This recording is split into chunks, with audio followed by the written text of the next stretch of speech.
ஜெபித்து. அன்பின் பரலோக பிதாவே, ஆசீர்வதிக்கப்பட்ட இந்த நல்ல வேளைக்கு நன்றி அப்பா. பேராயர் அம்மா மூலமாக தேவனாகிய கர்த்தர் முதலாம் ஆராதனை வேளையில் நீங்க அதிசயமாக பேசினீர். எனக்கும் அது ஆசீர்வாதமாக இருந்தது. வந்த மக்களுக்கெல்லாம் ஆசீர்வாதம். இந்த இரண்டாம் வேளையிலப்பா அவங்க உள்ளம் பிரியத்திலிருந்து நீர் பேசும் நாங்கள் கேட்கிறோம். பேராயர் அம்மாவை கொண்டு தேவனாகிய கர்த்தர் நீர் பேசும் நாங்கள் கேட்க ஆவலாய் காத்திருக்கிறோம். எங்களுக்கும் திருச்சபையில் எங்களுக்கும் இணையதள வாயிலாக பார்க்கிற கேட்கிற ஒவ்வொரு மக்களையும் ஆண்டவரே இந்த வார்த்தை ஆற்றட்டும், தேற்றட்டும், ஆசீர்வதிக்கட்டும் இயேசுவின் நாமத்தில் ஆமென். ஹல்லேலூயா, ஹல்லேலூயா. இரண்டாவது ஆராதனையில் உங்களை பார்ப்பதில் என்னுடைய நாமத்தினால மிகவும் மகிழ்ச்சி அடைகிறேன். நம்ம எல்லோரும் வேதத்தை எடுத்துக்கொள்ளுவோம். கண்களை திறந்த வண்ணமாய், யாரும் தூங்காதபடிக்கு. இந்த 2 மணி நேரம் யாருக்குரியது? தேவனுக்குரியது. தேவனுக்கு கொடுத்தால் எனக்கு ஆசீர்வாதமா, உங்களுக்கு ஆசீர்வாதமா? உங்களுக்கு. உங்களுடைய சிந்தை, உங்களுடைய இருதயம், உங்களுடைய சரீரம் எல்லாவற்றையும் ஒருமனப்படுத்தி எந்த பக்கமும் போகாதபடி. அங்கே கறி வாங்கி வச்சுட்டு வந்தனே, பூனை சாப்பிட்டுச்சா, எப்படி டாக் சாப்பிட்டுச்சான்னு அதெல்லாம் யோசிக்க வேணாம். அது எல்லாவற்றையும் விட்டு விட்டு இப்போது தேவ சமூகத்தில் வந்திருக்கிற நம்ம யாவரும் நம்முடைய சிந்தை முழுவதுமாக கர்த்தருடைய வார்த்தைக்குள்ளாக நாம் கடந்து போக போகிறோம். ஹல்லேலூயா, ஹல்லேலூயா. ஆலோசனை இல்லாத இடங்களில் ஜனங்கள் சீர்கெட்டு போவார்கள். அப்படியாக நம்மளுடைய திருச்சபையில் அது அந்த ஆலோசனை அதிகமாக இருக்கு. ஸோ போதகர் கொடுத்த ஆலோசனை மிகவும் யாருக்கெல்லாம் பிரயோஜனமாக இருந்தது? யாருக்கும் பிரயோஜனமாக இல்லையா? சொல்லுங்க. ஹல்லேலூயா. அவனுடைய கண்டிப்பு, கண்டிக்கிற புள்ளதான் வெக்கத்தை கொண்டு வராது. கண்டித்து உணர்த்தி அதை நடத்தும் போது தான் அது என்னவாகும்?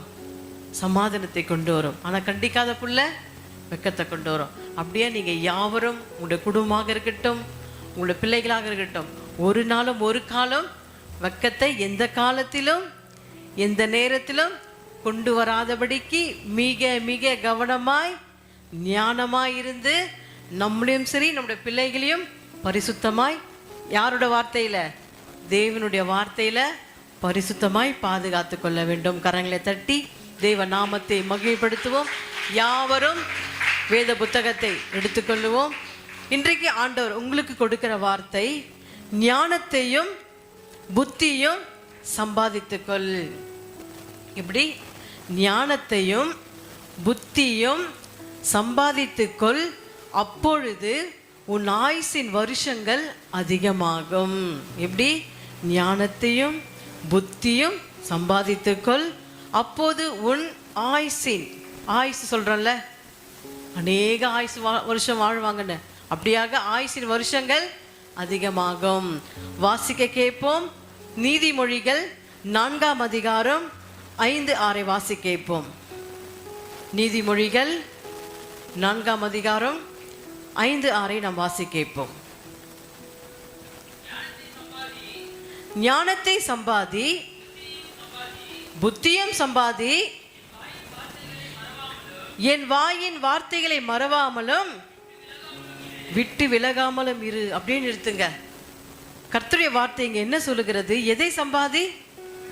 ஞானத்தை சம்பாதி, புத்தியும் சம்பாதி, என் வாயின் வார்த்தைகளை மறவாமலும் விட்டு விலகாமலும் இரு. யாருடைய வார்த்தை? பக்கத்தை வீட்டுக்காரர் வார்த்தையா? புருஷனோட வார்த்தையா? அல்லது மனைவியோட வார்த்தையா? அல்லது உலகப்பிரமான நண்பர்களோட வார்த்தையா? யாருடைய வார்த்தை? தேவனுடைய வார்த்தையை விட்டு விலகாமலும் இரு. என் வாயின் வார்த்தைகளை மறவாமலும். அதை மறந்து கூட போயிடக்கூடாது. எப்படி? தேவனுடைய வார்த்தை நம் இதயத்துக்குள்ள இருக்குமானால் நம்ம என்ன செய்வோம்? கரெக்டா ஆலயத்துக்கு வருவோம். இன்னைக்கு அநேகர் ஆலயத்துக்கு வராமல் இருக்க காரணம், அவங்க கிட்ட என்ன இல்லை? ஜெபம் இல்லை. எப்படி? ஜெபம் இல்லை, வேத வாசிப்பு இல்லை. இப்போ ஸ்கூலுக்கு போகிறோன்னா கரெக்டாக ஸ்கூலுக்கு போனாதான் அங்கே என்ன லெசன் என்ன பாடம் எடுக்கிறாங்கன்றத நமக்கு கரெக்டாக தெரியும். தேர்வு அதாவது எக்ஸாம் வரும்போது அதை கரெக்டாக அட்டன் பண்ணி கரெக்டாக அட்லீஸ்ட் 35, 40, 50 மார்க் எடுத்தாவது தேர்ச்சி பெற்று அடுத்த கிளாஸ் போயிடுவோம். அப்போ அப்படியாக இங்கே ஒவ்வொருத்தரும் வாரந்தோறும் வருகிற உங்கள்கிட்ட தான் என்ன இருக்கும்? கர்த்தருடைய வார்த்தையே மறவாமல். ஹல்லேலூயா. நீ எதை வேணா மறக்கலாம், சாப்பிட மறக்கலாம், தூங்க மறக்கலாம், ஆனால் கர்த்தருடைய ஆண்டவராக இயேசுவின் தேவனுடைய வார்த்தை ஒரு நாளும் மறந்து போயிடக்கூடாது. ஹல்லேலூயா. என் வாயின் வார்த்தைகளை மறவாமலும் விட்டு விலகாமலும் இரு. அதை விட்டு நீ ஒரு ஸ்டெப்பு கூட இன்னைக்கு போயிடக்கூடாது. இன்னைக்கு அநேகர் ஆலயத்துக்கு வராமல் இருக்கிறதுனால பிசாசு என்ன செய்யறான்? அவங்க கிட்ட வார்த்தை இல்லாத, அவங்க கிட்ட என்ன இல்லை, ஆலயத்துக்கு வரலன்னா வார்த்தை இருக்கவே இருக்காது. அதுவும் தேவனுடைய வார்த்தை இல்லைன்னா பிசாசு அழகா உட்கார்ந்து உலகப்பிரமான காரியங்களை எங்கெல்லாம் கொண்டு போனோமோ அங்கெல்லாம் கொண்டு போய் அவனை எப்படியெல்லாம் சின்னாபனப்படுத்தி அவனை என்ன செய்வாங்க? அக்னியா நரகமா குழியா எதுவென்று தெரியாமல் தள்ளி போடு விடுவான் பிசாசானவன். ஹல்லேலூயா. ஏன்னா அவன் சிங்கத்தை போல கெட்சிக்கிறவன், அவன் யாரை விழுங்கலாம் என்று வகை தேடிக்கொண்டிருக்கிறான். ஏனென்றால் லூசிபரையாக சாத்தான் அவன் யாரிடத்திலிருந்து வந்தவன்? பிதாவாகிய தேவனிடத்திலிருந்து வந்தவன். அவனுக்கு எல்லாம் தெரியும். நீங்க எப்படி ஜெபிப்பீங்க, நீங்க எப்படி போவீங்க, நீங்க எப்படி வருவீங்கன்றது அவனுக்கு எல்லா காரியங்களும் தெரிந்து கொண்டுதான் அவன் அழகா. ஏன்னா யூதாஸ் கிட்ட எப்படி அழகா வந்தான்? எப்படி? ஆண்டருடைய சீஷர்கள் ஆண்டோடு கூட உட்கார்ந்து விளையாடி சாப்பிட்டு கொஞ்சி குலாவி எல்லாம் செய்தவன் யூதாஸ். ஆனா யூதாஸ் ஒரு காரியத்துல அவன் தள்ளி போனதுனால, அவன் எப்படியாக தள்ளி போனா இங்க வசனம் என்ன சொல்லுது? என் வாயின் வார்த்தைகளை மறவாலும் விட்டு விலகாமலும் இரு. அப்ப யூதாஸ் மற்ற 11 சீடர்கள் அவனோட வார்த்தையை கேட்டு ஆண்டவருக்கு கீழ்ப்படிந்து இருந்ததுனால அவர்கள் தேவனுக்கு சாட்சியா இரத்த சாட்சியா மரித்தார்கள். ஆனா யூதாசோ என்ன செய்தான்? கர்த்தருடைய வார்த்தையை விட்டு விலகினபடியினால் அங்கே யாரு வந்து உட்கார்ந்தது? சாத்தானானவன். ஹல்லேலூயா. அது எப்படி? பணம் எத்தனை வெள்ளிக்காசு? 30 வெள்ளிக்காசு. கரெக்டா சொல்லுங்க, எத்தனை வெள்ளிக்காசு? 30 வெள்ளிக்காசுக்கு அவன் தேவனை காட்டி கொடுத்தான். ஹல்லேலூயா. 30 வெள்ளிக்காசு அல்ல, 30 லட்சம் வெள்ளிக்காசு அல்ல, அவர் விலையேற பெற்ற முத்துக்களை பார்க்கிலும் ஞானமே நமக்கு முக்கியம். ஹல்லேலூயா. அப்ப யூதாஸ் என்ன செய்தான்? அவன் தேவனுடைய வார்த்தையை விட்டு விலகினபடியினால் சாத்தான் உட்கார்ந்து அவன் என்ன செய்தான்? அவன் மனம் மாறி இருக்கலாம், ஆனா மனம் மாறாமல் அவன் தூக்கு போட்டு அவன் மரித்து போனான். அந்த நிலைமை யாருக்கும் வரக்கூடாது என்றுதான் நானும் சரி, உங்கள் போதகரும் சரி, ஜூனியரும் சரி, உங்களுக்காக அனுதினம் போராடி நாங்கள் செபித்து கொண்டு இருக்குது. மாத்திரமல்ல, அனுதினம் கர்த்தருடைய ஆலோசனையே உங்களுக்கு வார்த்தையாக நாங்கள் சொல்லி கொண்டிருக்கிறோம். கரங்களை தட்டி ஹல்லேலூயா, ஹல்லேலூயா. அது நன்மையாக எடுத்துக்கொண்டால் நமக்கு சந்தோஷம், அது தீமையாக எடுத்துக்கொண்டால் நமக்கு ஐயோ தான் சொல்ல முடியும். ஹல்லேலூயா. அப்படியாக யூதாசை போல நம்மை தேவனுடைய வார்த்தை விட்டு விலகாதபடிக்கு உண்மையை உத்தமாய் கர்த்தரிடத்தில் பெற வேண்டிய எல்லா வித ஞானத்தை பெற்று நமக்கு வேண்டிய உயர்வுகள் ஆசீர்வாதங்களை எல்லாவற்றையும் பெற வேண்டும் என்று சொன்னார். நம்ம என்ன செய்ய வேண்டும்? வாசி கேட்போம் 5ஆம் வசனத்தை. ஞானத்தை சம்பாதி, புத்தியும் சம்பாதி, என் வாயின் வார்த்தைகளை மறவாமலும் விட்டு விலகாமலும் இரு. அப்படி எப்படியாக இருக்க வேண்டும்? தேவனுடைய வார்த்தையை விட்டு விலகாமலும் மறவாமலும் இருக்கிறவர்களுக்கு தான் என்ன கிடைக்கும்? ஞானம் கிடைக்கும். ஹல்லேலூயா. ஞானம் என்பது சும்மா இல்லாது தேவனுடைய வார்த்தை, தேவனுடைய பிரசன்னம், தேவனுடைய அதிகாரம், தேவனுடைய சாயல். ஹல்லேலூயா. அந்த வார்த்தையை உங்களுக்கு ஞானமாக நீங்கள் பெற்றுக்கொண்டால் இந்த உலகத்துல எத்தனை பேர் படித்தவர்களா இருக்கட்டும், PhD-யா இருக்கட்டும், அல்லது டாக்டரா இருக்கட்டும், அல்லது அதிகாரி, எத்தனை படிப்பு எத்தனை பட்டங்கள் படித்தாலும் அவர்களுக்கு இல்லாத ஞானத்தை கர்த்தர் உங்களுக்கு கொடுப்பார். அது யாருக்கு கொடுப்பார்? அவருடைய வார்த்தையை விட்டு மறவாமலும் விலகாமலும் இருக்கிறவர்களுக்கு தான் கர்த்தருடைய ஞானத்தை கர்த்தர் அருள செய்வார். ஹல்லேலூயா. அடுத்த வசனத்தை வாசி கேட்போம். அதை விடாதே. எதை விடாதே? ஞானத்தை விடாதே, ஆண்டவருடைய வார்த்தையை விடாதே. அது உன்னை தற்காக்கும், அதன் மேல் பிரியமாயிரு, அது உன்னை காத்துக்கொள்ளும். ஹல்லேலூயா. இன்னைக்கு நம்ம என்ன செய்யறோம்? இன்னைக்கு பணம் என்னை காப்பாற்றும், இன்னைக்கு பணம் என்னை காத்துக்கொள்ளும், நான் வைத்திருக்கிற சொத்து என்னை காப்பாற்றும், என் பிள்ளைங்க எனக்கு சாப்பாடு போடலன்னா கூட பரவாயில்ல, என்கிட்ட இருக்கிற சொத்து 10 தென்னை மரத்தை வளர்த்தா கூட அந்த இலையை என்னை காப்பாற்றும் என்று இன்னைக்கு அநேக நம்ம நினைக்கிறோம். அதுவல்ல. வசத்தை வாசி கேட்போம். அதை விடாதே, கர்த்தருடைய வார்த்தையை விடாதே. என் மகனே மகளே, அன்பு சகோதரி சகோதரியே, ஆணுடைய வார்த்தையை நீ விட்டு விடாதே, அது உன்னை தற்காக்கும். நம்ம கிட்ட இருக்கிற சொத்தோ பணமோ பொருளோ அது நம்மை ஒரு நாளும் ஒரு காலம் காப்பாற்றாது. எதுதான் நம்மளை காப்பாற்றும்? கர்த்தருடைய வார்த்தையாகிய அந்த ஞானம் மட்டுமே உங்களை காப்பாற்றுறது மாத்திரமல்ல, அதன் மேல் நீங்க பிரியமா இருந்து அது உன்னை காத்துக்கொள்ளும். இதுதான் உன்னை காத்துக்கொள்ளும், கர்த்தருடைய வார்த்தையாகிய அந்த ஞானம். ஹல்லேலூயா. இன்னைக்கு அநேகர் என்ன செய்வாங்க? பிசினஸ்ல தேவையில்லாத பணங்களை போடுவாங்க. தேவையில்லாத கையில பணம் இருக்காது, ஆனா வீட்டை கட்டிடுவாங்க. அதை கட்ட முடியாம அப்படியே இருப்பாங்க. அப்படிலாம் இல்லாதபடிக்கு நமக்கு ஆண்டவர்கிட்ட ஞானத்தை அதிகமாய் பெற்றுக்கொள்ளும் பொழுதுதான் நம்ம எப்படியாக செய்ய வேண்டும், அது எப்படி பணத்தை செலவு செய்ய வேண்டும், அது எப்படி சிக்கனமாக இருக்க வேண்டும் என்று பெற்றோர்களாக இருக்கட்டும், வாலிப பிள்ளைகளாக யாராக இருந்தாலும் மிக ஞானமாக நம்ம என்ன செய்ய வேண்டும்? ஞானமாய் செய்ய வேண்டும். ஹல்லேலூயா. ஹல்லேலூயா. இன்னைக்கு பெற்றோர் கேட்பாங்க, ஒரு வீட்டில் 2 செப்பல் இருக்கும், இன்னும் 2 செப்பல் கேட்பாங்க. 2 கம்மல் இருக்கும், இன்னும் 2 கம்மல் கேட்பாங்க. அப்படியாக நம்ம பெற்றோராகி நம்ம என்ன செய்யக்கூடாது? தேவையில்லாமல் கர்த்தர் கொடுக்குற உழைப்பு, நமக்கு யார் கொடுத்துருக்கா? உயிர் இயேசு கிறிஸ்து நமக்கு கொடுத்துருக்கிறா. அந்த உயிரால் நம்ம என்ன செய்கிறோம்? சம்பாதிக்கிறோம். நமக்கு உயிர் இருந்தால் தானே சம்பாதிக்க முடியும். உயிர் இருந்தால் எல்லாத்தையும் போட முடியும், சாப்பிட முடியும், எல்லாம் செய்ய முடியும். அப்போ ஞானம் இருந்தால் தானே.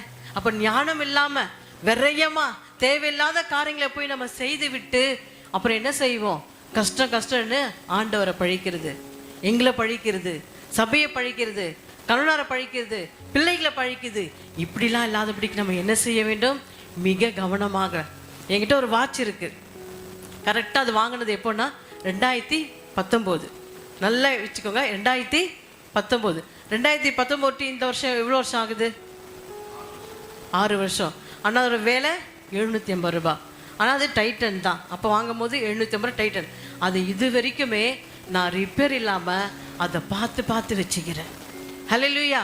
அது இன்னும் என்கிட்ட இருக்குது. அதை வெளியே ஊழியத்துக்கு போனால் அதை கட்டிட்டு போவேன், இங்கே வந்தால் இதை கட்டுவேன். இதை வாங்கி 3 வருஷம் ஆகுது. இப்படியாக நம்ம ஒரு பொருளை வாங்கணும்னா அதை பார்த்து நம்ம கவனித்து வச்சுக்கணும். ஏதோ பணம் இருக்குன்னு நம்ம வாங்கி அடிக்கலாம், அது இருக்கவே கூடாது. கர்த்தர் பார்க்கிறார் எல்லாவற்றையும். 1 ரூபாய் இருந்தால் கூட அதை நம்ம என்ன செய்ய வேண்டும்? பார்த்து செலவு செய்ய வேண்டும். தேவையில்லாமல் புடவை எடுப்பது, தேவையில்லாமல் செப்பல் வாங்குவது, தேவையில்லாமல் காஸ்மெட்டிக்ஸ் ஐட்டம் இதெல்லாம் வாங்குறதை விட்டு நம்ம என்ன செய்ய வேண்டும்? சேமிப்பு வேண்டும்.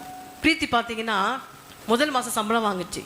நான் அந்த மகளை பார்த்து கேட்டேன். நான் கரெக்டாக கேட்பேன் கணக்கெல்லாம். என்கிட்ட நான் கணக்கு வீக்கு தான் நான் படிக்கிற காலத்தில். ஆனால் கணக்கில் கரெக்டாக இருப்பேன். 1 ரூபாய் கூட அது எங்கேருந்து வந்தது, அந்த 1 ரூபாய் எங்கே போச்சுன்னு அந்த ஞானத்தை யார் கொடுத்திருக்கிறார்? கர்த்தர் கொடுத்தார். அது எப்படி கொடுத்தார்? அவருடைய வசனத்தை தியானிக்க அவருடைய வசனத்தை உட்கொள்ள அது கரெக்டாக இருக்கும். அது எப்போ எத்தனை வருஷம் நடந்ததோ அந்த ஞாபகத்தெல்லாம் ஆண்டவர் எனக்கு கரெக்டாக வெளிப்படுத்துவார். அப்போ பிரீத்தியை பார்த்து கேட்டேன், எவ்வளோ சம்பளம் வாங்கினேன், அது யாருக்கெல்லாம் கொடுத்தேன்? அது சொல்லிட்டு ரசமாக கொடுத்தம்மா, மிஸ்டரி கொடுத்தேன், மீதில் என்ன பண்ணேன்? எங்கள் சித்தப்பாக்கு 500, எங்கள் மாமாக்கு 500, எங்கள் பாட்டிக்கு 500, எங்கள் அக்கா, இப்படி சொல்லிகிட்டே போச்சு. ஸ்டாப். இப்படி கொடுத்தினா நாளைக்கு உனக்கு என்ன பண்ணுவேன்? நாளைக்கு உனக்கு திருமணம் இருக்குது, அதுக்கெல்லாம் வேணுமே. தெரியலையம்மா, இனி என்ன செய்யக்கூடாது? அதெல்லாம் கொடுக்கவே கூடாது. உன்னுடைய கையின் பிரயாசம், உன்னுடைய பங்கு இது. ஏதோ 1 மாதம் வாங்கினியா, அதோட என்ன பண்ணு? ஸ்டாப் பண்ணு. கர்த்தருக்கு கொடுக்குறியா? மிஸ்டேக் கூட அதை போக மீதி என்ன செய்? உன் அக்கௌண்ட்டில் போட்டு அதை சேர்த்து வை. அதனோட திருமணத்துக்கு உனக்கு ஏதுவாக இருக்கும். கரங்களை தட்டி ஹல்லேலூயா. இப்படியாகத்தான் நான் அநேகருக்கு சொல்கிற ஆலோசனை, தேவையில்லாமல் பணம் இருக்குன்னு சொல்லி செலவு செய்யாதீங்க. தேவையில்லாமல் இன்வெஸ்ட்மெண்ட்டு, தேவையில்லாத பண்டில் போடுறது, சீட்டில் போடுறது, இந்த மாதிரி தேவையில்லாத காரியங்களை போட்டு என்ன செய்யக்கூடாது? நம்ம பணத்தை ஒரு நாளும் விரயமாக்கக்கூடாது. நீங்கள் மற்றொரு கையை கேட்காதபடிக்கு உங்கள் கரத்தை நீங்களே ஆசீர்வதிக்க வேணும்னா நம்ம என்ன செய்ய வேண்டும்? ஞானத்தை கற்றுக்கொள்ள வேண்டும். நமக்கு ஞானம் இருந்தால் தான் சரியா அது ஒரு சமையல் கட்டு, அதுக்கு தக்காளியாக இருக்கட்டும், அது வெங்காயமாக இருக்கட்டும், செல்லா குறித்து நான் ரொம்ப சந்தோஷப்படுவேன். நான் 3 தக்காளி போட்டால் அது ஒரு தக்காளி எடுத்துரும், நான் 3 வெங்காயம் போட்டால் அது ஒரு வெங்காயம் எடுத்துரும். ஏன்னா அந்த சிக்கனத்தை கரெக்டாக கடைப்பிடிக்குது. ஸோ அம்மா எப்படி கடைப்பிடிக்கிறாங்களோ, தகப்பன் எப்படி சிக்கனமாக நடத்துகிறாங்களோ தான் நம்ம செஞ்சு சாப்பிட்டுடலாம். ஆனால் அது இன்னொரு நாளைக்கு நமக்கு தேவைப்படும்ல. எதா இருந்தாலும் கரெக்டாக ஞானமாக செய்யும் போது தான் கர்த்தருடைய வாழ்க்கையை என்ன செய்வார்? அழகாக கௌரவப்படுத்துவார். ஹல்லேலூயா. நம்ம கௌரவமாக சொல்லுவோமே, என் பிள்ளைய நான் கௌரவமாக வளர்த்தேன், என் பிள்ளைய நான் கௌரவமாக படிக்க வச்சேன், என் பிள்ளைய நான் கௌரவமாக திருமணம் பண்ணிக்கணும். இதெல்லாம் எதுக்கு? நமக்கு ஞானம் வேணும். இன்னைக்கு அநேகர் ஞானம் இல்லாமல் தேவையில்லாத காரியங்களை போய் விழுந்து, யாருக்கும் தெரியாத போய் கட்டி கொடுத்து இன்னைக்கு அநேகர் என்ன செய்து கொண்டிருக்கிறார்கள்? இன்னைக்கு டைவர்ஸ் என்று சொல்லி இன்னைக்கு அப்படியாக போய் கொண்டிருக்கா. அப்படியே இல்லாதபடிக்கு யோசித்து கடவுளுடைய சமூகத்தில் உட்கார்ந்து, ஆண்டவரே உங்க ஞானத்தை எனக்கு கொடுங்கப்பா. அவருக்கு மிகுந்த ஞானம் வேற ஒருவருக்குமே கிடையாது. கர்த்தர்கிட்ட இருக்கிற அந்த ஞானத்தை நம்ம பெற்றுக்கொண்டால் அதாவது அவரோட வார்த்தையை நம்ம என்ன செய்ய வேண்டும்? அனுதினம் தியானிக்க வேண்டும், அனுதினம் வாசிக்க வேண்டும், அனுதினம் ஜெபிக்க வேண்டும். நீங்க ஜெபித்தால்தான், வேதத்தை வாசித்தால்தான், அப்படி செய்யப்படும் போது உங்களுக்கு என்ன ஆகும்? ஆண்டவர் மிகுந்த ஞானத்தை உங்களுக்கு கொடுப்பார். ஹல்லேலூயா. 6 வாசி முடிச்சோமா? அதிலே நீதிமொழிகளை வாசி கேட்போம். 2ஆம் அதிகாரம் 2:3. நீ என் வார்த்தைகளை ஏற்றுக்கொண்டு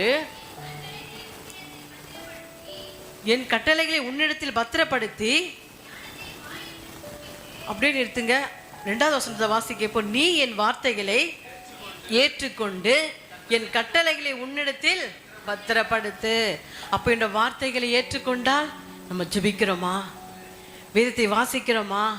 கர்த்தருடைய வார்த்தையை பத்திரப்படுத்துகிறோமா?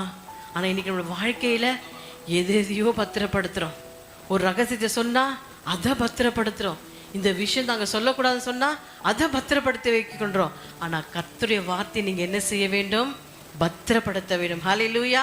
அவருடைய கட்டளைகளை உன்னிடத்தில் பத்திரப்படுத்த, அவனுடைய வார்த்தையை அனுதினம் பத்திரப்படுத்தி, அடுத்தது ஞானத்தை வா என்று கூப்பிட்டு புத்தியை சத்தமிட்டு அழைத்து அதை வெள்ளியை போல் நாடி புதிர்களை தேடுகிறது போல தேடுவாயாகில். ஹல்லேலூயா, ஹல்லேலூயா. ஆண்டவர் எவ்வளவு அழகாக சொல்லுகிறார், ஞானத்தை வா என்று கூப்பிடு. ஆனா இன்னைக்கு நம்ம யாரை கூப்பிடுறோம்?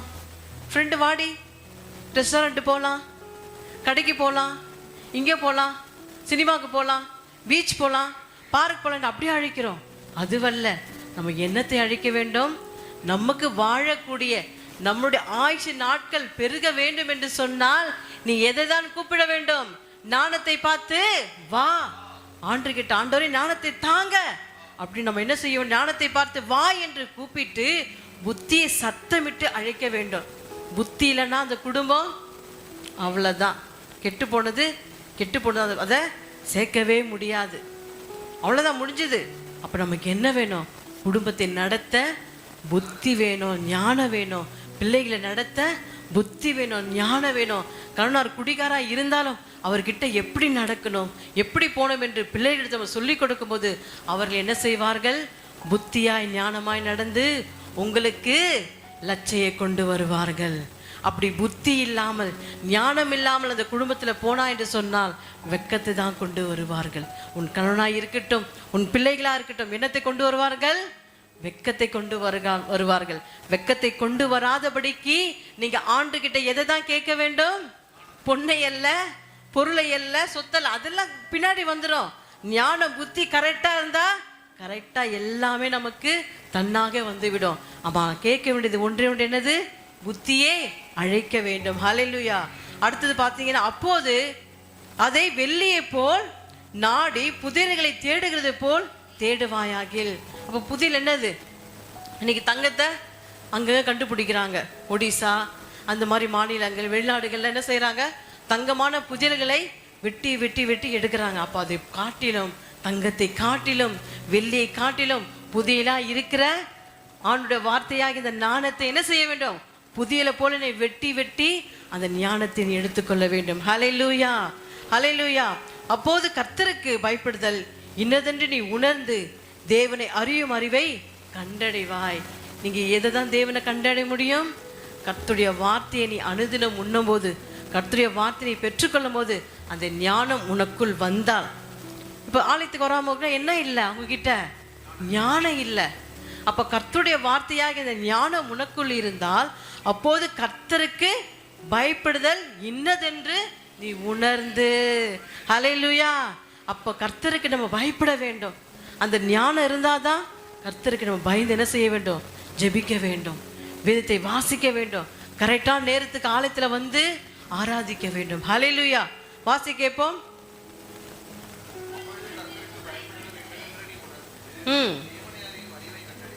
ஆமென். கர்த்தருக்கு ஞானத்தை தருகிறார், அவர் வாயிலிருந்து அறிவும் புத்தியும் வரும். யாருடைய வாயிலிருந்து? ஆணுடைய நாவிலிருந்து அறிவும் புத்தியும் வரும். அது ஏன்னா ஆணுடைய ஜீவ சுவாசத்திலிருந்து தான் உங்களுக்கு ஜீவனை கொடுத்திருக்கார் நமக்கு. யாருடைய ஜீவன்? ஆண்டுடைய ஜீவன். ஜீவன் தேவனுடைய ஜீவன் அந்த சுவாசத்திலிருந்து நமக்கு கொடுத்தபடியால் நம்ம என்ன செய்தோம்? பாவம் செய்தபடியால் அவர் என்ன செய்தார்? அவர் பிதாவாக குமாரனாக இயேசுவாக உலகத்துக்கு அவதரித்தார். அப்படியாக கர்த்தருக்கு நீங்க பயந்து அவருடைய வார்த்தையில உண்மையா தரித்திருக்கும் போது கர்த்தர் ஞானத்தை தருகிறார். அவர் வாயினின்று அறிவும் புத்தியும் வரும். ஹல்லேலூயா. அவர் நீதிமான்களுக்கென்று மெய் ஞானத்தை வைத்திருக்கிறார், உத்தமமாய் நடக்கிறவர்களுக்கு அவர் கேடகமாய் இருக்கிறார். அப்ப நீங்கெல்லாம் எப்படியா இருக்க வேண்டும்?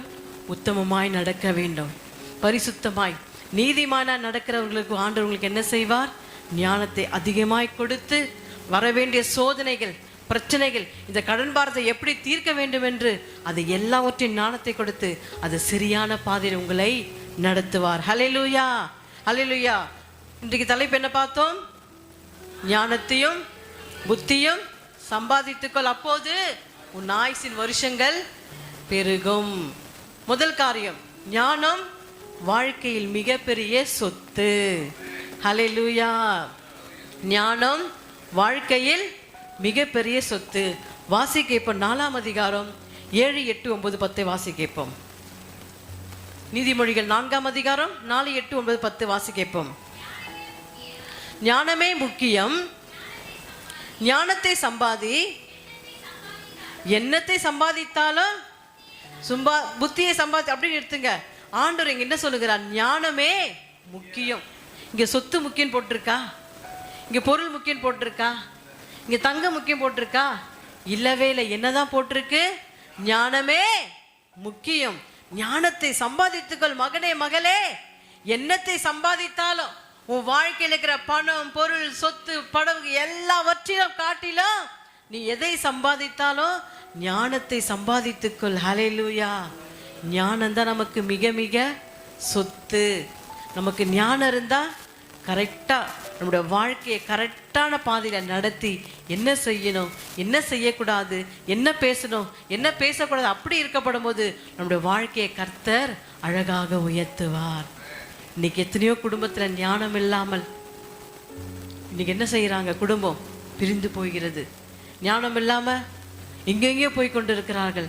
அப்படி இல்லாதபடிக்கு நீங்க பிள்ளைகளை ஞானமா வளர்க்க வேண்டும். உறவு வீட்டுகள் கொண்டு போனாலும் ஒரு நைட்டு தான், அதான் மரியாதை. அவர்கள் தேவையில்லாத வார்த்தைகளை பேசாதபடிக்கு நம்ம மிக மிக கவனமா இருந்து போனோமா, பார்த்தோமா, வந்தமா இருக்கணும்.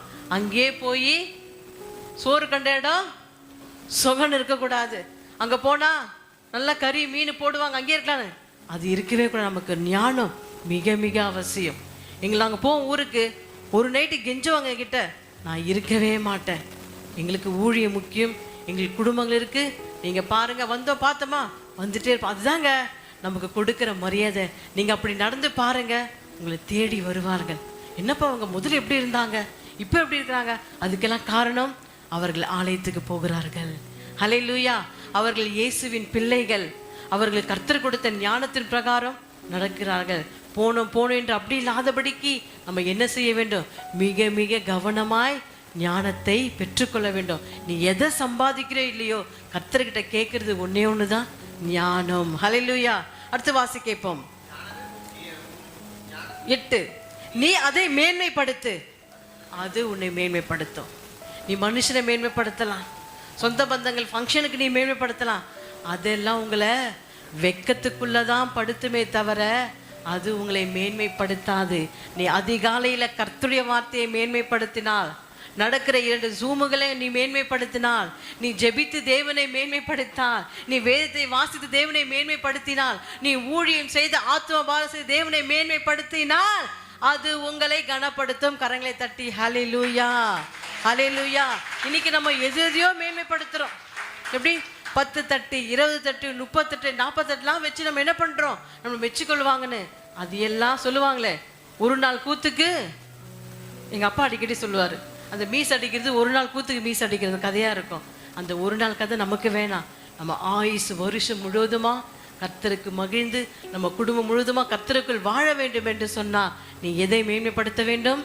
கர்த்தருடைய ஞானமாகிய அந்த வார்த்தையை உன் குடும்பம் மேன்மைப்படுத்தும் போது அது உன்னை கனப்படுத்தும். அடுத்து வாசிக்க 9. அது உன் தலைக்கு அலங்காரமான முடியை கொடுக்கும், அது மகிமையான கிரீடத்தை உனக்கு சூட்டும். ஹல்லேலூயா. ஆண்டவர் வருகையில நீ கிரீடம் சூட்டப்பட வேண்டும் என்று சொன்னால், கர்த்தருடைய வார்த்தையை நீ மேன்மைப்படுத்தி அந்த ஞானத்துக்குள்ளாக நீ கடந்து போகும்போது அது உனக்கு கிரீடமாக மாறும். ஹல்லேலூயா. இன்னைக்கு வேதத்தை படி படி சொல்ல உங்களுக்கு கஷ்டமா இருக்கும். ஆனால் ஆண்டோட வருகையில அவர் கிரீடத்தை கொண்டு வந்து, என் மகளே என்னை நீ மேன்மைப்படுத்தினாள், அதிகாலையிலே என்னை நீ மேன்மைப்படுத்தினாள், என்னை தேடினாள், அதனால நான் உனக்காக கொடுக்கப்பட்ட வாடாத கிரீடம், பொற்கிரீடம், இது தங்க கிரீடம், இது நீதியின் கிரீடம் என்று சொல்லி ஒவ்வொருத்தருக்கும் ஆண்டவர் கிரீடத்தை சூட்டி அவர் அழைத்து கொண்டு போவார். ஹல்லேலூயா. இயேசு ராஜா வந்தாம், ரத்தம் சிந்தி ரட்சிப்பை தந்தாம். இயேசு ராஜா வருவா, நித்திய ஜீவன் தருவா. தேவாதி தேவனை ஆராதிப்போம், தேடி வந்த இயேசுவை ஆர்ப்பரிப்போம். தேவாதி தேவனை ஆராதிப்போம், தேடி வந்த இயேசுவை ஆர்ப்பரிப்போம். இயேசு ராஜா வந்தா, ரத்தம் சிந்தி ரட்சிப்பை தந்தா. இயேசு ராஜா வருவா, நித்திய ஜீவன் தருவா. தேவாதி தேவனை ஆராதிப்போம், தேடி வந்த இயேசுவை ஆர்ப்பரிப்போம். சொல்லுவோமா? தேவாதி தேவனை ஆராதிப்போம், தேடி வந்த இயேசுவை ஆர்ப்பரிப்போம். ஓ ராரா ராரா, ஓ ராரா ரீரா ராரா, ஓ ரீரா ராரா, ஓ ரீரா ராரா ராரா. கரங்களை தட்டி அப்படி கர்த்தருடைய வார்த்தையை மேன்மைப்படுத்தினார், அவர் உனக்கு என்னவா இருப்பார்? அது உன் தலைக்கு அலங்காரமான முடியை கொடுக்கும், அது மகிமையான கிரீடத்தை உனக்கு சூட்டும். என் மகனே கேள். வாசிப்போம் 10வது வசனத்தை.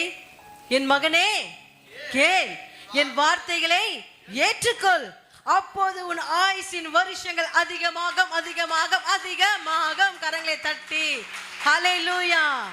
நீ கர்த்தருடைய வார்த்தையை மேன்மைப்படுத்தினா, நீ கர்த்தருடைய ஞானத்தை நீ பெற்றுக்கொண்டால், ஆயுசின் வருஷங்கள் ஒவ்வொருத்தருக்கும் அதிகமாகும். ஹல்லேலூயா, ஹல்லேலூயா. உடைய ஆயுசின் வருஷங்கள் அதிகமாக வேண்டும் என்றால் கர்த்தருடைய வார்த்தையாகிய அந்த ஞானத்தை நீங்கள் பெற்றுக்கொள்ள வேண்டும். ஹல்லேலூயா. அதிலே வாசிக்கப்போம்.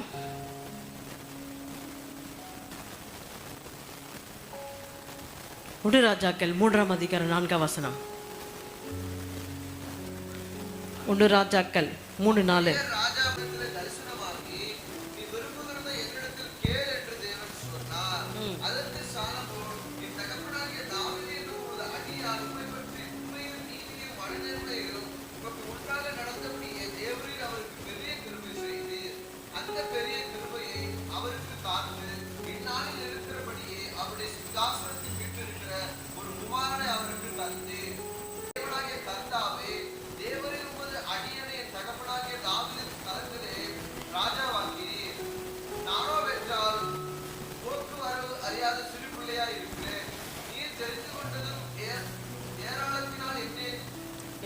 வார்த்தைக்கு அடங்காததும் உட்பட்டதுமான உமது ஜனங்களை நியாயம் விசாரிக்க நன்மை தீமை இன்னதென்று வகையறிக்கவும் அடியனுக்கு ஞானமுள்ள இருதயத்தை தந்தரலும் ஏராளமாய் இருக்கிற இந்த உமது ஜனங்களை நியாயம் விசாரிக்க யாராலும் ஆகும் என்றான். பார்த்தீங்கன்னா சாலோமன் என்ன செய்தான்? தன்னுடைய தாவீது தன்னுடைய தகப்பன் ஆண்டு மேல வாஞ்சையா இருந்தபடியால் ஆலயத்தை கட்டும்படியாக எல்லா வித பணிமுட்டிகளையும் கொடுத்து அவனுடைய மகனாகிய சாலோமன் வந்து அந்த ஆலயத்தை அரண்மனையாக கட்டி முடித்து 1 அல்ல 2 அல்ல, அங்க வாசி கேட்போம் எத்தனை 1000 நாளாவது அப்படியே ராஜா பலியிட கிபியோனுக்கு போனான். அது பெரிய மேடையா இருந்தது, பெரிய மேடையா இருந்தது. அந்த பலிபிடத்தின் மேல் சாலமோன், அதாவது தாவீதுடைய குமாரனாகிய சாலமோன் 1 அல்ல 2 அல்ல 1000 தசமபாகம் சர்வாங்க தகன பலி செலுத்தினான். ஹல்லேலூயா. கரங்களை தட்டி அவன் 1000 தசமபாகம் செலுத்தினபடியால் கர்த்தர் மேலே பிரியமா வாஞ்சியா இருந்து அதை செலுத்தியதுனால கர்த்தர் என்ன செய்தார்? சாலமோனுக்கு சொப்பனத்துல தரிசனமாகி ஆனால் தரிசனமாகும் போது இப்போ உங்களுக்கு தரிசனமாகிறார். நீங்கள் 1000 தசமபாகம் பலி எல்லாம் செலுத்தின மாத்திரத்தில் நீங்கள் கர்த்தர் உங்ககிட்ட பேசுகிறாரு. அப்போ நீங்கள் சொப்பனத்தில் என்ன கேட்பீங்க? ஆண்டவர்கிட்ட உண்மையாக கேளுங்க. உங்கள் மனசில் இருந்தால் நீங்கள் என்ன கேட்பீங்க? ஏன்னா இது தேவனுடைய ஆலயம், இது பொய் சொல்ல ஒரு இடம் அல்ல. ஸோ கர்த்தர் பார்த்து கொண்டு இருக்கிறார். நீங்கள் ஆண்டவர் உங்ககிட்ட சொப்பனத்தில் கேட்கும் போது நீங்கள் என்ன கேட்பீங்க? பிராங்காக சொல்லுங்கள். என்ன வேணும்னு கேட்பீங்க? ஒன்றுமே சொல்லுங்க. ஊழியம் செய்யணும், வேற எங்கள் வீடு கட்டணும், என் பிள்ளைங்களுக்கு படிப்பு தேவை சந்திக்கணும், என் பொண்ணு கல்யாணம் வச்சுன்னுக்கிறேன், அதுக்கு நகை வேணும், பணம் வேணும், பண தேவை, இப்படி எல்லாம் கேட்போம். ஆனால் சாலமோன் என்ன செய்தார்? அது எல்லாம் எதுவுமே கேட்கல. ஹல்லேலூயா. அவர் என்னத்தை கேட்டார்? ஞானத்தை. ஏன்னா அந்த தேசத்துக்கு அவர் தான் ராஜா, முதலமைச்சரை போல. அப்போ அந்த தேசத்தை நடத்தணும்ல. எப்படி நடத்தணும்? அவர்கிட்ட பணம் இருக்கு, சொத்து இருக்கு, எல்லாம் இருக்கு. ஒரு பிரச்சனை வருது, மக்களுக்குள்ள ஒரு பிரச்சனை வருது, அவங்க யார்கிட்ட வருவாங்க? சாலமோனாகிய ராஜா கிட்ட வருவாங்க. அந்த நியாயத்தை விசாரிப்பாங்க, கேட்பாங்க. அப்போ அந்த நியாயத்தை விசாரிக்க ராஜா கிட்ட பணத்தை வச்சு விசாரிக்க முடியுமா? அவன் இவனை கொலை பண்ணிட்டான், ஆனால் இவனுக்கு இவ்வளோ பணத்தை கொடுத்துரு அப்படின்னு நினச்சிட முடியுமா? முடியாது. அதனால நான் சிறுவனா இருக்கிறேன். அந்த வசனம் என்ன? 9ஆம் வசனம். ஆகையால் ஜனங்களை நியாயம் விசாரிக்க நன்மை தீமை இன்னதென்று வகை அறுக்கவும் அடியானுக்கு ஞானமுள்ள இருதயத்தை தந்தருளும். அதுவும் எவ்வளோ ஏராளமாய் இருக்கிற இந்த உமது ஜனங்களை நியாயம் விசாரிக்க யாராலே ஆகும்? எவ்வளோ ஜனம் இருக்கிறாங்க. அந்த ஜனங்களெல்லாம் நான் நியாயம் விசாரிக்க எனக்கு என்ன வேணும்? பொருள் வேணாம், பணம் வேணாம், சொத்து வேணாம், பதவி வேணாம். எனக்கு என்னதான் வேணும்? உங்களுடைய ஞானமாகிய அந்த வார்த்தை. இயேசுதான் வார்த்தை, வார்த்தை தான் இயேசு. பிதா எப்படியா இருந்தாரு? வார்த்தையா இருந்தாரு. அந்த வார்த்தை குமாரனாய் இயேசுவாக பூமியிலே அவதரித்தது. அந்த வார்த்தையாகிய இந்த ஞானமுள்ள வார்த்தையை எனக்கு தாங்கப்பா என்று யாரு கேட்டது? சாலமோன் கேட்டார். ஹல்லேலூயா. அதுக்கு ஆண்டவர் சொல்கிறார், சாலமோனே, இந்த காரியத்தை கேட்டது ஆண்டுடைய பார்வைக்கு உகுந்த விண்ணப்பமாக இருந்தது. எப்படி? உகுந்த காணிக்கை, உகுந்த பலி, உகுந்த வாசனை, உகுந்த ஜெபம், உகுந்த சர்வாங்க பலி என்று பார்க்கிறோமே, அப்படியாக உகுந்ததுன்னா பரிசுத்தமானது, நீதியானது, நித்தியமானது. அந்த நீதியான அந்த உகுந்த என்னது? உகுந்த விண்ணப்பமாய் இருந்தது. ஆகையால் தேவன் அவனை நோக்கி நீடித்த நாட்களை கேளாமல். பாருங்க, அங்க நல்லா வாசிக்க பாருங்க. 11. ஆகையால் எல்லாம் சேர்ந்து வாசிப்போம். ஆகையால் தேவன் அவைகளை நோக்கி, நீ உனக்கு நீடித்த நாட்களை கேளாமலும் ஐஸ்வரத்தை கேளாமலும் உன் சத்துருக்களின் பிராணனை கேளாமலும் நீ இந்த காரியத்தை கேட்டு நியாயம் விசாரிக்கிறதற்கு ஏற்ற ஞானத்தை உனக்கு வேண்டிக் கொண்டபடியால் கரங்களை தட்டி ஹல்லேலூயா ஹல்லேலூயா. கேட்டபடியால் கைகளை தட்டுங்க. தூங்குறவங்க எல்லாம் நல்லா கையை தட்டுங்க. உன் வார்த்தையின்படி செய்தேன். ஹல்லேலூயா. அவர் கேட்டிருக்கலாம், எனக்கு சொத்து வேணும் ஆண்டவரே, எனக்கு பொருள். ஆனா ஆண்டவர் சொல்றாரு, நீ எதுவுமே கேட்கல. உன் நீடித்த நாட்களையும் நீ கேட்கல, ஐஸ்வர்யத்தையும் கேட்கல. உன் சத்துரு உன்னை வகை தேடுறானே, நீ அழிணும்னு நினைக்கிற அக்கம் பக்கம் விடு, பக்கத்தை விடு, அதையும் நீ கேட்கல.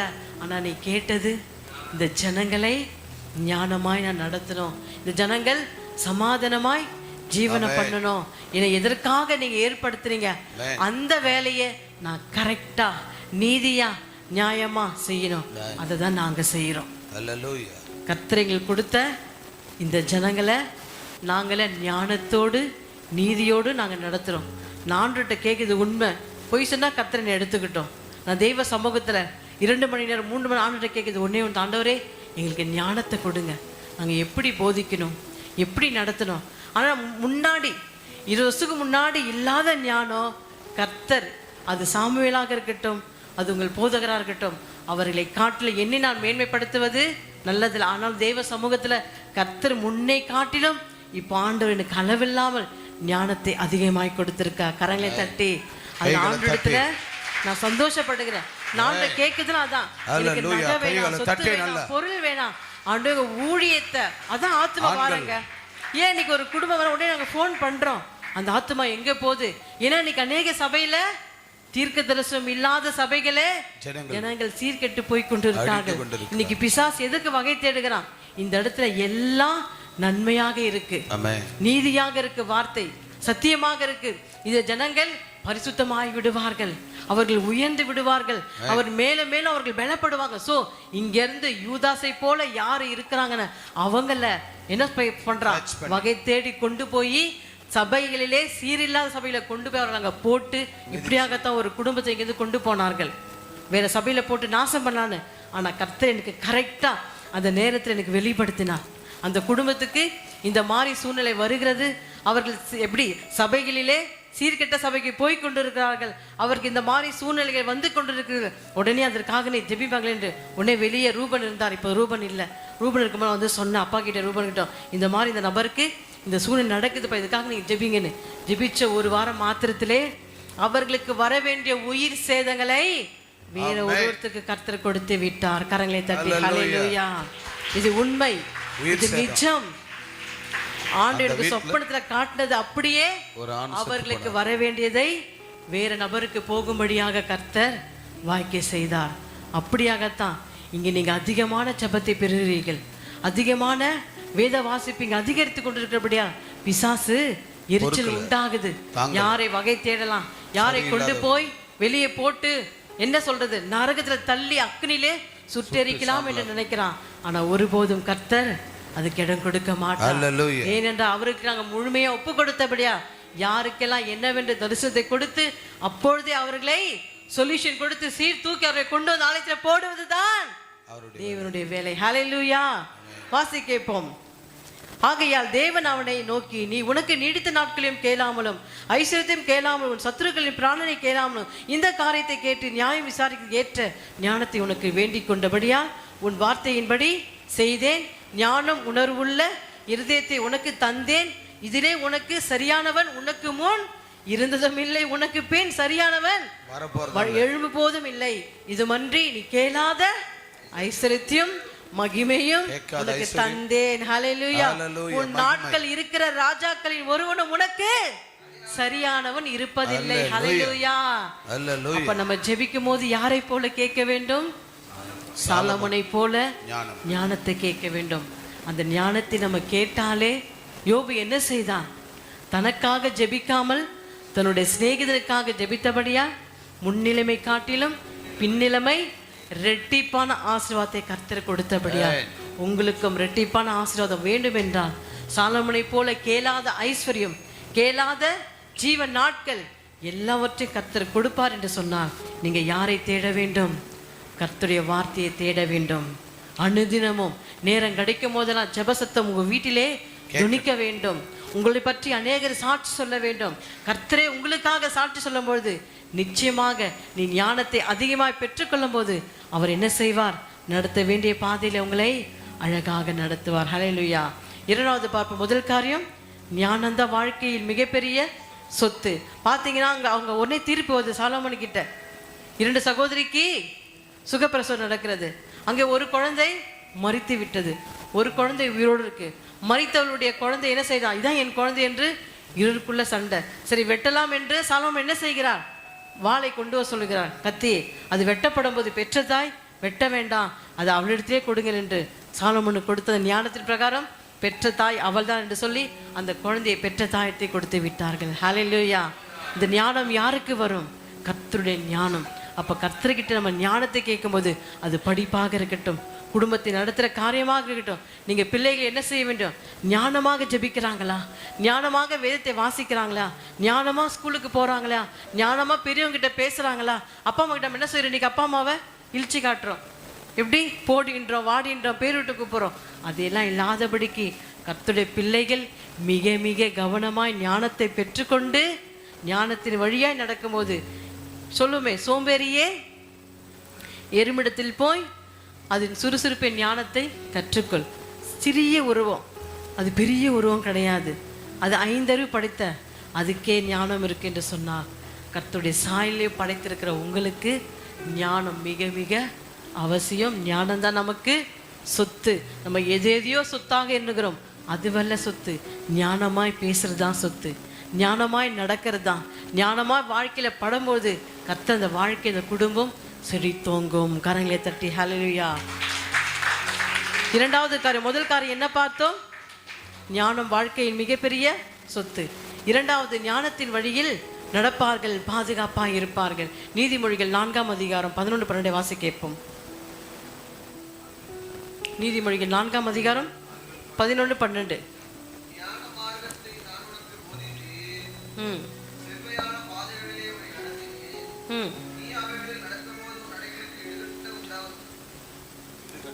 நீ அவைகளில் நடக்கும்போது உன் நடைகளுக்கு இடுக்கண் உண்டாக்குவதில்லை, நீ அவைகள் ஓடினாலும் இடர மாட்டாய். ஹல்லேலூயா, ஹல்லேலூயா. வாசிக்க இப்ப மீண்டும். ஞான மார்க்கத்தை நான் உனக்கு போதித்தேன், செவ்வையான பாதைகள் உன்னை நடத்து. அப்படி எடுத்துக்க, செவ்வையான பாதை, நீ நடத்துகிற போகிற பாதை, உன்னோட வழி கரெக்டா என்று நீ சீர்தூக்கி பார்க்க வேண்டும். நம்ம போகிற பாதை கரெக்டா? உன்னை தோழனும் தோழியை கூப்பிடுவாங்க, வாங்க இங்கே போகலாம் அங்கே போகலான்னு. சற்று நம்ம என்ன பண்ணோம்? சிந்திச்சு பார்க்கணும், நம்ம போகிற பாதை சரியா? ஒன்றும் இல்லைங்க, ஒரு எக்ஸாம்பிள். இப்போ எக்ஸாம்பிள் எங்கள் இவாவே சொல்கிறேன். இப்போ இவா வந்து அவங்க ஃப்ரெண்டோட போகுது. அவங்க ஃப்ரெண்டோட போகிற அந்த ஃப்ரெண்டோட ஒரு பாய் ஃப்ரெண்டு வரான். அப்போ ஒரு கூல்ட்ரிங்க்ஸ் கடைக்குள்ளே போகும்போது இவா தனியாக இருக்குது, ஆனால் இவாவோட ஃப்ரெண்டோட ஒரு பாய் ஃப்ரெண்டு இருந்தா அப்போ பார்க்குறவங்க, இவாக்கு தெரிஞ்சவங்க பார்க்குறவங்க என்ன நினைப்பாங்க? நீங்கள் சொல்லுங்கள். இவா கூட இருக்குன்னு சொல்லுவாங்களா, இல்லை இவாவோட ஃப்ரெண்டோட இருக்குன்னு சொல்லுவாங்களா? இவா கூட தான் சொல்லுவாங்க. இப்படியாக ஒவ்வொருத்தரும் எடுத்துக்கலாம். அப்போ அப்படியாகத்தான் நம்ம போகிற பாதை கரெக்டான்னு பார்க்கணும். அவன் பாய் ஃப்ரெண்டோட இருக்கானா, அதை விட்டு விலகு. நீ கூட போனால் பனை மரத்தில் நின்னா நீ கல் குடிச்சு தான் சொல்லுவாங்க. நீ ஒயின்ஸ் பார் கடையில் நின்னா நீ குற்றம் சொல்லுவாங்க. அப்போ அந்த மாதிரி இடங்களுடைய பாதைகளை நம்ம போகாதபடிக்கு ஞானமாக இருக்க வேண்டும். ஹல்லேலூயா. சாம் வந்து கேட்பாரு, மா ஃப்ரெண்டு கூப்பிட்டா போகிறேன்னு. இது வரைக்கும் +2 இருக்கட்டும் காலேஜில் ஒரு நாளும் நான் அனுப்பினதே கிடையாது. ஹல்லேலூயா. போவாங்க, அவங்க எப்படி போன நமக்கு தெரியாது. ஸோ நம்ம தான் ஞானமாக நம்மளோட பிள்ளைகளை மிக மிக கவனமாக வளர்க்க வேண்டும். ஏன்னா பிசாசு எப்படி வேணாலும் வகை தேடுவான். அந்த வகைகளுக்கு நம்ம இரையாகாதபடிக்கு அவனுடைய வசனத்தை ஞானமாக நம்ம பெற்றுக்கொள்ளும் பொழுது கரெக்டாக அந்த வேலையில் கர்த்தர் ஞானத்தை கொடுத்து உன் நண்பனோ தோழி யாரு கூப்பிட்டாலும் நீ போகாதபடிக்கு ஞானமாக நடக்கும்போது அந்த இடத்துல நீ கௌரவத்தையும் உயர்வையும் நீ காண்பாய். ஹல்லேலூயா. அடுத்து வாசி கேட்போம். நீ அவைகள் நடக்கும்போது உன் நடைகளுக்கு இடுக்கண். பார்த்தீங்களா? நீ உண்மையாய் நீ ஞானமாய் நடக்கும்போது எந்த பிரச்சனையோ, எந்த தேலோ, எந்த பாம்போ, எந்த யானையோ, எந்த சிங்கமோ, எந்த புலியோ ஒன்றும் உன் பாதியில் வராதபடிக்கு நான் உனக்கு போதித்து செவ்வையான பாதையே உன்னை நடத்தினேன். ஹல்லேலூயா. நீ அவைகள் நடக்கும்போது உன் நடைகளுக்கு இடுக்கண். எந்த பிரச்சனையோ, எந்த சோதனையோ, எந்த முள்ளமாரியோ, எந்த சொட்டத்தில் எவனோ உன் பாதியில் வராதபடிக்கு உண்டாக்குவதில்லை. நீ அவைகள் ஓடினாலும் இடல் நடமாட்டாய். ஹல்லேலூயா. எந்த பிசாசு உன் நடக்கையே வகை தேட முடியாது. உன் இருதயத்தையும் சரி, உன் சிந்தனையும் சரி, அவன் வகை தேடாதபடிக்கு கர்த்தருடைய வார்த்தையை நீ ஞானமாக பெற்றுக்கொண்டு கடந்து போகும்போது உங்களால் அவர்கள் சுத்தமாவார்கள். அந்த மாதிரி இருக்கிற பிள்ளைகளை நீங்க தேவனுடைய வார்த்தை ஞானத்தை கொண்டு அவர்களை சுத்தப்படுத்தும் போது கர்த்தர் உன்னை உயர்த்தி அவருடைய நாமத்தை உன் மூலமாக மேன்மைப்படுத்துவார். ஹல்லேலூயா, ஹல்லேலூயா. அதில் 1:4 வாசிக்கப்போம். ஞானத்தின் வழி நடப்பார்கள், பாதுகாப்பாக இருப்பார்கள். யோபு 18:7 வாசிங்க. யோபு 18:7. யோபு 18:7.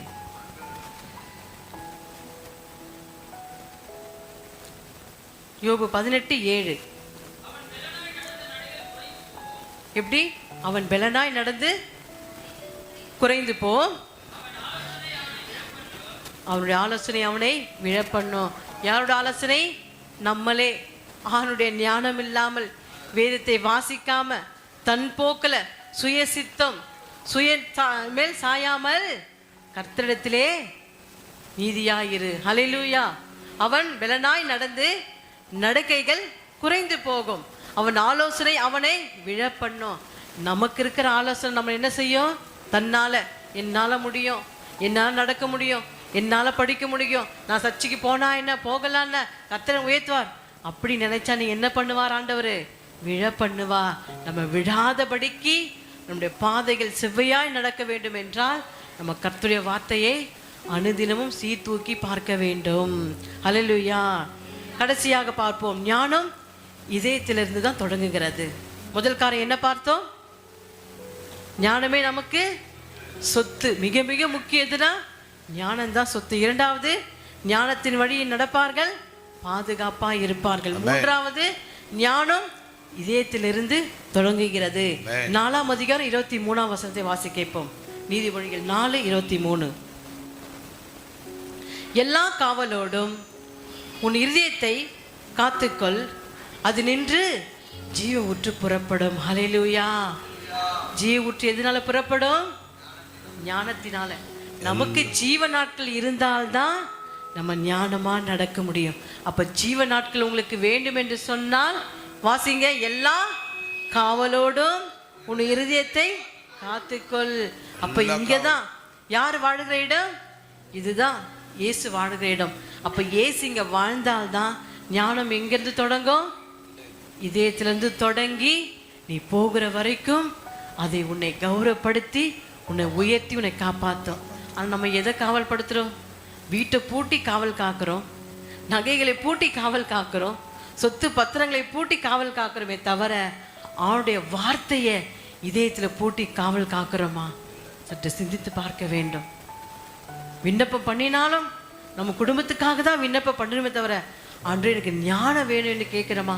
என் பிள்ளைகளை நடத்த எனக்கு ஞானம் வேணும்பா, அடங்க மாட்டேன்துங்க, சரியா ஜெபிக்கிறது இல்லை, தூங்குறதில்ல, சாப்பிட்றதில்ல, போனே நோண்டுதுங்க ஆண்டவரே, அதுங்க ஞானமாய் நடத்துங்க என்று நம்ம தான் கர்த்தரிடத்தில் ஞானமாய் ஜெபிக்க வேண்டும், ஞானமாய் வேதத்தை வாசிக்க வேண்டும், ஞானமாய் ஆலயத்துக்கு வர வேண்டும்.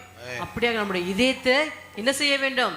ஞானத்தினால பாதுகாத்து காவல் காக்க வேண்டும்.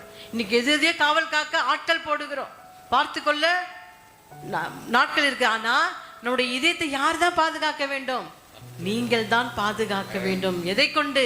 கர்த்தருடைய வார்த்தையை கொண்டு பாதுகாக்கும் போது அதிலிருந்து பூத்து குலுங்கும். அது என்ன ஆசீர்வாதமோ என்று அது உங்களிடத்தான் இருக்குது. அது பணமா, அது நகையா, அது பழங்களா, இல்ல வீடு நிரம்பத்தக்க ஆசீர்வாதங்களா, எதுவாக இருந்தாலும் ஜீவ ஊற்று எதிலிருந்தா வர வேண்டும்? எல்லா காவலோடும் உன் இருதயத்தை காத்துக்கொள், அது நின்று ஜீவ ஊற்று புறப்படும். உன் இதயத்துக்குள் இருந்து ஜீவ ஊற்று புறப்பட வேண்டும் என்று சொன்னால் நீ என்ன செய்ய வேண்டும்? தேவனுடைய சத்தியத்தை உன் இதயத்துல பத்திரப்படுத்தி காவல் காக்க வேண்டும். கடைசி வசனமாக மத்திய 12ஆம் அதிகாரம் 34, 35, 36 வாசி கேட்போம். மேத்யூ 12ஆம் அதிகாரம் 34, 35. விரியன் பாம்பு குட்டிகளே, நீங்கள் பொல்லாதவர்களாய் இருக்க நலமானவைகள் எப்படி பேசுவீர்கள்? இதயத்தின் நிறைவினால் வாய் பேசும். நல்ல மனுஷன் நல்ல பொக்கிஷத்திலிருந்து நல்லவனாய் எடுத்து காட்டுகிறான். நல்லவைகளை எடுத்து காட்டுகிறான். அப்ப நல்லவைகள் எங்கிருந்து வருது? நம்முடைய இதயத்து தான். அப்புறம் சுவாபம் எங்கிருந்து வருது? நம்முடைய கேரக்டர் மாறலமான சொல்லி, நம்மளுடைய கேரக்டர் இவங்க மாறவே மாறாதுப்பா, இவங்க சுவாபம் இப்படி தான், இவங்க சுவாபம் மாறவே மாறாது. அப்படி அல்லவே அல்ல. கர்த்தருடைய வார்த்தையை நம்ம இதயத்தில் சுமக்கும் போது, இதயத்தில் பாதுகாக்கும் போது, வசந்த நல்ல பொக்கிஷத்திலிருந்து நல்லவை எதுதான் வரும்? எது எடுத்து காட்டுறோம்? நம்முடைய சொற்களினாலே. இங்க இருந்தாதான் வாய் வழியா வரும். ஆமென், ஹல்லேலூயா. வாசிப்போம். பொல்லாத மனுஷன் பொல்லாத பொக்கிஷங்களில் இருந்து பொல்லாதவைகளை எடுத்து காட்டுகிறான். அப்ப நல்ல மனுஷனுக்கு என்ன இருக்க வேண்டும்? நல்ல இருதயம், நீதியான இருதயம், சுத்தமுள்ள இருதயம், பரிசுத்தமுள்ள இருதயம் இருந்தால்தான் பொக்கிஷத்திலிருந்து நல்லவைகளையே எடுத்து காட்டுகிறான். உங்களுக்குள்ள நல்லவைகளே வர வேண்டும் என்று சொன்னால் உங்க இதயத்துக்குள்ள என்ன இருக்க வேண்டும்? கர்த்தருடைய வார்த்தை தவிர வேற எதுவுமே இருக்கக்கூடாது. மற்றவர்களை பற்றி குறை கூறுவது, குறை சொல்லுவது, தேவையில்லாமல் பேசுவது, முன்னாடி விட்டு பின்னாடி பேசுவது, அக்கம் சண்டைன்னா அதை ஒட்டு கேட்குது, பிள்ளைகளை அனுப்பி கேட்குது, இந்த சிறு சிறிய காரியங்களை விட்டொழிந்து நம்ம என்ன செய்ய வேண்டும்? நல்லவைகளை மாத்திரம் யோசிக்க வேண்டும், நல்லவைகளை மாத்திரம் பேச வேண்டும். அதுதான் நீ என்னத்தை பேசுறியோ அதுதான் வாயின் வழியா காட்டும். ஹல்லேலூயா. நல்லவைகளை எடுத்து காட்டுகிறான். பொல்லாத மனுஷன் எப்படி? பொல்லாதவர்களா இன்னும் நம்ம விட முடியாம, நான் இப்படிதான் இருப்பேன், என் சுவாபம் மாறவே மாறாது, நீங்க என்னதான் வார்த்தை சொன்னாலும் நான் இப்படிதான் நடப்பேன்னு இருக்கிறவங்களுக்கு என்னதான் இருக்கிறது? பொல்லாத மனுஷன் பொல்லாத பொக்கிஷிலிருந்து பொல்லாதவைகளே எடுத்து காட்டுகிறான். அடுத்த வசனம். மனுஷர் பேசும் வீணான வார்த்தைகள் யாவையும் நியாய தீர்ப்பு நாளிலே கணக்கு ஒப்புவிக்க வேண்டும் என்று உங்களுக்கு சொல்கிறேன். ஹல்லேலூயா. இன்னைக்கு நீங்க பேசிட்டு போயிடலாம், நாளைக்கு ஆண்டோட வருகையில கணக்கு ஒப்பிக்க வேண்டும். அது யாரா இருந்தாலும், அது சிறு பிள்ளைகளா இருக்கட்டும், அது பெரியவர்கள் யாராக இருந்தாலும் சரி, நம்ம நிச்சயமாகவே கணக்கு ஒப்பிக்கும். மீண்டும் அந்த வசதியெல்லாம் வாசிப்போம். இன்னைக்கு நம்ம பேசிட்டு போயிடலாம், நான் தானே பேசினேன் அவ்வளோதான் மறந்து. ஆனா மனுஷங்க மறந்துடுவாங்க. ஆனா கர்த்தருடைய வருகையில நிச்சயம் கணக்கு கேட்பார். இதை யாரும் மறந்து விடாதீங்க தயவு செய்து. இனி வர காலங்களில் நம்ம யாரை பத்தியும் குற்றம் கண்டுபிடிக்க வேண்டாம், யாரை பத்தியும் பேசவே வேண்டாம். அடுத்த வசனம் 36 முடிஞ்சுதா? முடிஞ்சு. ஓகே. எப்படி நம்ம என்ன செய்ய வேண்டும்? யாரை பற்றியும் பேசாதபடிக்கு நல்லவைகள் எங்கேருந்து தொடங்குறது? ஞானம் இதயத்திலிருந்து. அப்புறம் இதயத்துல ஞானம் மாத்திரமே, ஞானமா பேசணும், ஞானமா வழி நடத்தணும். அந்த சகோதரி வரலையா, அவங்க கிட்ட ஞானமா பேசி ஆழத்தை கொண்டு வரத பார்க்கணும். நம்ம தேவையில்லாம பேசி தேவையில்லாத இது செஞ்சு என்ன செய்யக்கூடாது? ஒரு நாளும் ஆண்டுடைய கணக்கில் நம்ம தப்பிக்கவே முடியாது. கடைசி வசனம் சங்கீதம் 111:10 வாசித்து முடிப்போம். சங்கீதம் 111:10.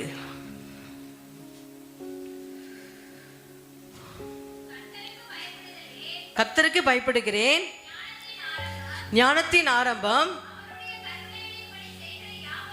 யாவருக்கும் நற்புத்தி உண்டு. ஆமென், ஹல்லேலூயா. எல்லாம் சேர்ந்து வாசிக்கலாமா? கர்த்தருக்கு பயப்படுதலே ஞானத்தின் ஆரம்பம், அவருடைய கற்பனையின்படி செய்கிற யாவருக்கும் நற்புத்தி உண்டு, அவர் புகழ்ச்சி என்றென்றைக்கும் நிற்கும். உங்களுடைய இதயத்துல அவருடைய புகழ்ச்சி, அவருடைய கட்டளை, அவருடைய நீதி எல்லாம் நிற்க வேண்டும் என்று சொன்னார். நீ உண்மையா கர்த்தருடைய வார்த்தையை தேடி இதயத்துக்குள்ளாக காவல் காக்க வேண்டும். ஹல்லேலூயா. கடைசியாக ஒன்று நான் சொல்லி முடிக்கிறேன். அந்த தலைப்பு பார்த்தீங்கன்னா ஆதாமும் சுண்டேலியும். எப்படி? ஆதாம் சுண்டேலி. ஒருத்தர் என்ன செஞ்சாரா, ஒரு வேலை செய்கிறவர், மரம் வெட்டுறவர். மரம் வெட்டிட்டு என்ன செய்வாரா, ஆதாம் பற்றி குறை சொல்லிகிட்டே இருப்பாராம். ஏன் ஆதாமே நீ ஏவாள் கொடுத்த பழத்தை சாப்பிட்ட, நீ அந்த பழத்தை சாப்பிட்லனா இன்னைக்கு நாங்கள்லாம் வேர்வை சிந்தி மரம் வெட்டி சாப்பிட வேண்டிய அவசியமே இருக்காதே, நாங்கள் நல்லா ராஜாவா ராணியா சொகுசா இருந்திருப்போமே, நீ எதுக்கு ஆதாம் தோட்டத்தில் இந்த மாதிரி நீ செஞ்ச, ஏன் இந்த பழத்தை நீ சாப்பிட்டுன்னு டெய்லி என்ன செய்வாராம், இதை புலம்பிகிட்டே அந்த மரத்தை வெட்டிகிட்டே இருப்பாராம் அந்த நபர். இதை அந்த வழியாக யார் போனதோ ஒரு போதகர் போனாராம். அதை கேட்டுக்கொண்டே போவாராம். இவன் டெய்லி ஆதாம் பற்றியே குறை சொல்லிக்கொண்டே இருக்கிறானே, நடந்து முடிஞ்சிச்சு. ஆண்டவரே மன்னிச்சு விட்டாரு. இவன் ஏன் அதையே குறை சொல்லியே பேசிட்டு இருக்கான்? ஆதாமே நீ ஏன் இப்படி பண்ண? நீ ஏன் ஏவாள் கொடுத்த பழத்தை சாப்பிட்ட? நீ சாப்பிடலன்னா நீங்க நாங்கள் நல்லா இருப்போம். நான் இன்னைக்கே வெயில வந்து மரத்தை வெட்டணும், நான் ஏன் இன்னைக்கு கஷ்டப்படணும் அப்படின்னு சொல்லி புலம்பிக் கொண்டே இருந்தாராம். அப்போ என்ன செஞ்சாராம், ஒரு நாள் வந்துதான் அவர்கிட்ட அந்த போதகர் வந்து, பா நீ வந்து நான் உனக்கு ஒரு வேலை கொடுக்குறேன், அந்த வேலையை நீ கரெக்டாக செஞ்சு முடிச்சா உனக்கு 1000 ரூபாய். உனக்கு இந்த மரம் வெட்டினா எவ்வளோ? எனக்கு ஒரு 300 ரூபாய் கிடைக்குங்க. சரி நான் உனக்கு 1000 ரூபாய் கொடுக்குறேன். நான் கொடுக்குற பொருளை நான் காலையில் கொடுப்பேன், அதை சாயங்காலம் வந்து வாங்கிட்டு ஈவினிங்கா. அதை நீ பிரிக்கக்கூடாது. ஒரு பொட்டலத்தை கொடுக்குறாரு. யார் கொடுக்கறது? போதகர். யார்கிட்ட கொடுக்குறாரு? அந்த மரம் வெட்டுறவர்கிட்ட. சரிங்க ஐயா, நீங்க கொடுக்கறது நான் பத்திரமா வச்சு, நீ பிரிக்க கூடாது. பிரிச்சினா அந்த 1000 ரூபாய் உனக்கு நான் கிடைக்காது, தரமாட்டேன். நீ அதை பிரிக்காம பத்திரமா நான் வர வரைக்கும் நீ வச்சிருந்தீனா அதை என்கிட்ட நீ கொடுத்தா நான் உனக்கு 1000 ரூபாய் கொடுக்குறேன்னு சொல்லிட்டு போயிட்டாராம். இவர் மரம் வெட்டுறாராம், அந்த பொட்டலத்தை பார்க்குறாராம். அந்த பொட்டலத்தில் என்னதான் இருக்கு? தங்கம் இருக்குமா, வெள்ளி இருக்குமா, ஏதோ சாப்பிட ஏதாச்சும் இருக்குமா? என்னதான் இருக்குன்னு தெரியலையா ஆண்டவரே, என்னதான் பண்றது? சரி பிரிச்சிடலாமா? ஐயோ 1000 ரூபாய் கிடைக்காது போயிடுமே. அது பிரிச்சா 1000 ரூபாய் இல்லைன்னு சொல்லிட்டாரே, சரி பிரிச்சுதான் பார்க்கலான்னு சொல்லி அவரால் ஒன்றும் முடியல. மரத்தை வெட்டுறாராம், அந்த பொட்டலத்தை பார்க்குறாராம். சரி பிரிச்சுதான் பார்க்கலாம். அவரால் பார்க்க போறாரு, அதான் பொட்டலமாச்சே, அதை பிரிச்ச மாதிரி பிரிச்சு மீண்டும் பொட்டலத்தை கட்டி வச்சிடலாம். அவருக்கு தெரியாதுன்னு சொல்லி என்ன பண்ணாராம், கத்தியெல்லாம் போட்டுட்டு அந்த பொட்டலத்தை பிரிச்சாராம்.